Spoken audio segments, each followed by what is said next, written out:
If you ask the United Nations to give you a map of India, then this is what it would look like. If you ask India to give you a map of India, then this is what it would look like. And if you ask Pakistan to give you a map of India, then this is what it would look like. You notice the subtle difference in the shape of the northernmost part of the country?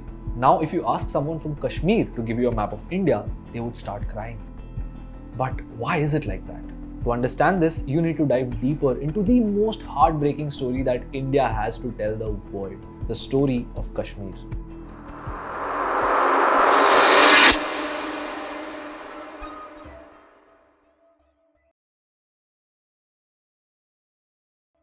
Now, ever since India got independence, it has mostly been a peaceful land, except for in the northernmost region of Jammu and Kashmir, which has been the opposite. And this isn't an exaggeration by any means. According to SATP, a portal that collects data on instances of terrorism in South Asia, Kashmir, after almost 53 years of independence since 2000, saw 4,953 civilian deaths. And keep in mind, these are the numbers from the year 2000. Ever since India gained independence in 1947, Kashmir has seen violence. The only problem being, it's very difficult to source data from that period. And that's not even all. Since the year 2000, 3,616 securities forces were killed in Kashmir, 421 unspecified individuals, and 13,381 militants. So you could only imagine the extent of violence in this one region, the region that was hailed as heaven on earth. But how did it get so ugly? Let's go back to 1947, the year India gained independence. I'll tell you something that would come as a shocker, especially if you're an Indian living away from home or someone from another ethnicity. If you see a brown person who's from the country of India, then you would define them as Indian. But the word Indian goes far beyond a nationality.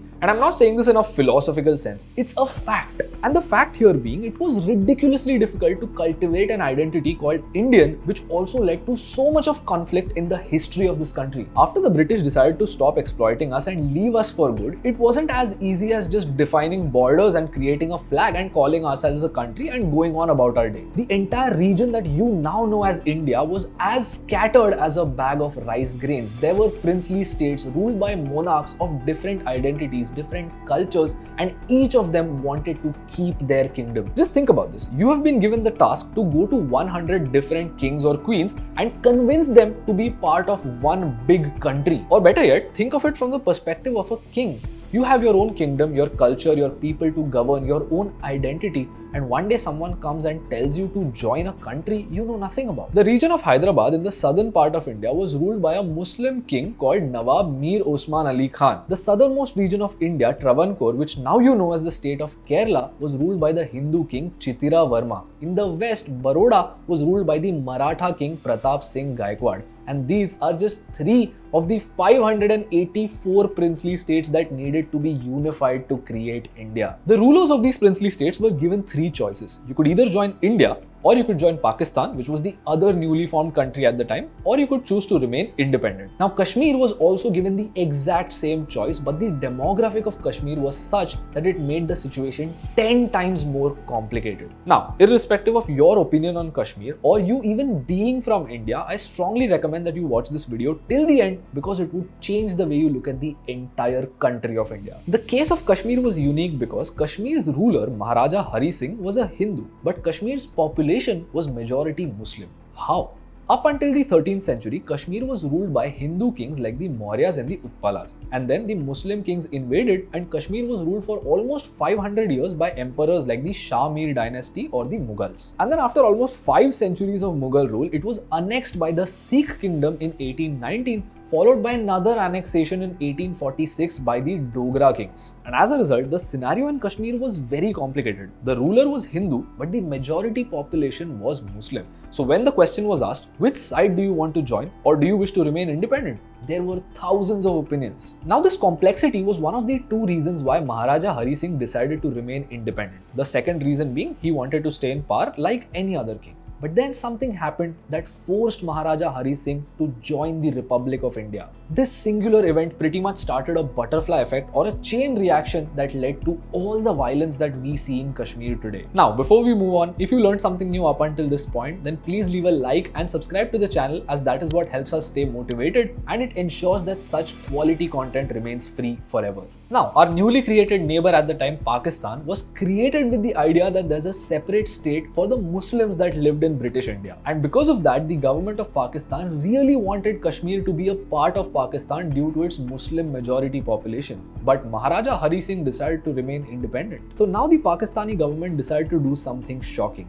Take Kashmir by force. The government of Pakistan decided to create a militia called the Azad Kashmir Fauj and invade Kashmir. This would be known as Operation Gulmarg. They created this unofficial militia only because the official army of Pakistan was still under the control of the British. Now, a disclaimer here, many might accuse me of distorting facts because I'm from India, but Pakistan publicly admitted to invading Kashmir and creating an unofficial militia for the same purpose, and the facts of this invasion were published by Stanford University. Now, obviously, fearing this invasion and a chance of losing his power, Hari Singh signed the dotted line and Kashmir became a part of India. The entire time, Kashmiris weren't asked what they want. So naturally, when this happened, there were a lot of protests and a lot of violence in Kashmir. So the Indian government stepped in and they said that once things settle down and once there is peace in Kashmir, we would offer the people a plebiscite. They can choose for themselves whether they wish to be independent, join India or join Pakistan. And then 6 months later, the people of Kashmir got a plebiscite and they got the chance to choose what they want. Just kidding. Nothing happened for the next 40 years, and as a result, multiple instances of violence came up. The most prominent one being in 1989. The government of Pakistan went to the extent of offering political and financial support to terrorist groups like the JEM or the LET. You know why? Because the geographical location of Kashmir is of extreme strategic importance to both Pakistan and India, and they do not wish to let it go. In the early 1990s, Kashmir saw a mass exodus of Kashmiri Pandits, a population native to the region. They were targeted by external groups like the JEM and the LET and were forced to flee what they called home. In the last 6 months, more than 1 lakh Hindus have fled their homes, many with just their clothes on their backs.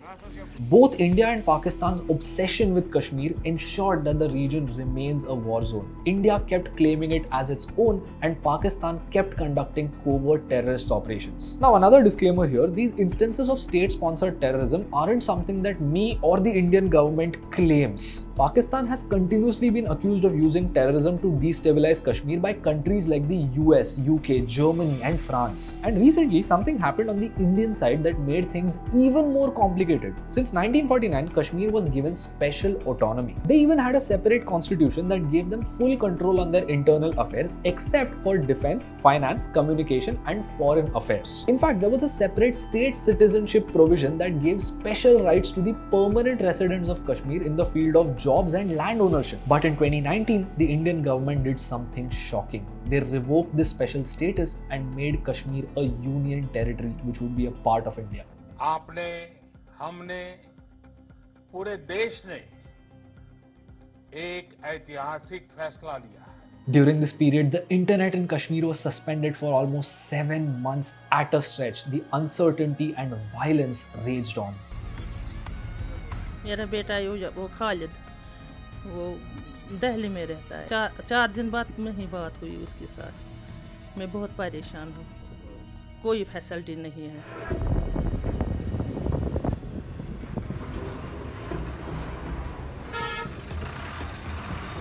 Not just India and Pakistan, but the world was divided during this time. Some countries said that India was right, some countries said Pakistan was right, some countries said it's their internal matter, let's stay out of it. There were debates in newsrooms, politicians played their games, social media made it a religious issue. But you know the worst part? The everyday Kashmiri couldn't take a peaceful walk in their own valley, the place they call home. Today, while parts of Kashmir continue to remain disputed and both India and Pakistan are at loggerheads, the internet is mostly back. Tourism also picked up and violence went down significantly in the valley. In fact, the Indian side of Kashmir, as in the Union Territory, saw its first ever election in nearly a decade. The people went out and voted. But you know, despite all this, while so many people were either dying or disappearing, irrespective of their religion, neither India nor Pakistan nor you and me ever asked the people of Kashmir what they really want. The plebiscite that they were promised back in 1947 still continues to remain unfulfilled.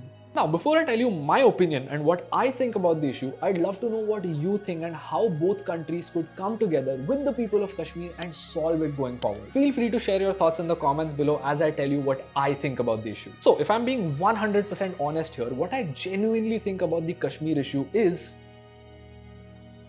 Wait, how does it matter what I think? I'm not from Kashmir.